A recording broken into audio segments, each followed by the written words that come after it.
La République démocratique du Congo est souvent perçue à travers le prisme des agressions extérieures. Les discours dominants soulignent la convoitise internationale pour ses ressources naturelles et le manque d'équipements militaires. La solution semble évidente: renforcer l'armée et la diplomatie pour contrer ces ingérences. Mais est-ce vraiment la priorité absolue pour la nation? Et si le véritable problème résidait ailleurs? Peut-être que la fragilité de la RD Congo provient d'une mentalité interne héritée de divisions historiques, de jouissances à court terme et d'arrogance. Cette hypothèse suggère que pour atteindre une paix durable, il est crucial de cibler un changement de mentalité collective, bien plus qu'un simple renforcement militaire.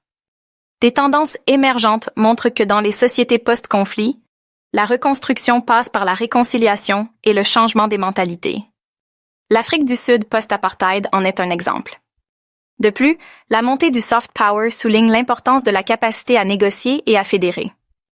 Historiquement, des empires comme Rome se sont effondrés non pas à cause d'invasions, mais de désunions internes.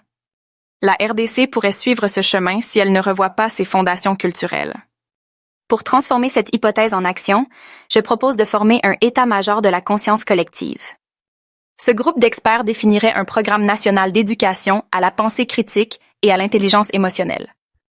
En parallèle, organiser des états généraux de l'identité congolaise pourrait renforcer l'identité positive et valoriser l'art, l'histoire et les valeurs ancestrales. Enfin, promouvoir l'humilité stratégique inspirée de leaders comme Mandela pourrait transformer la diplomatie congolaise. Dans un futur proche, l'intelligence artificielle et la technologie redéfiniront la puissance des nations. La RD Congo, avec ses nombreuses ressources en minerais stratégiques, est au cœur des enjeux du futur. Préparer la population congolaise à l'apprentissage et à la créativité offrira un avantage stratégique. Si la RDC devient un pôle d'éducation à la pensée critique, elle pourrait attirer des partenariats internationaux axés sur l'innovation.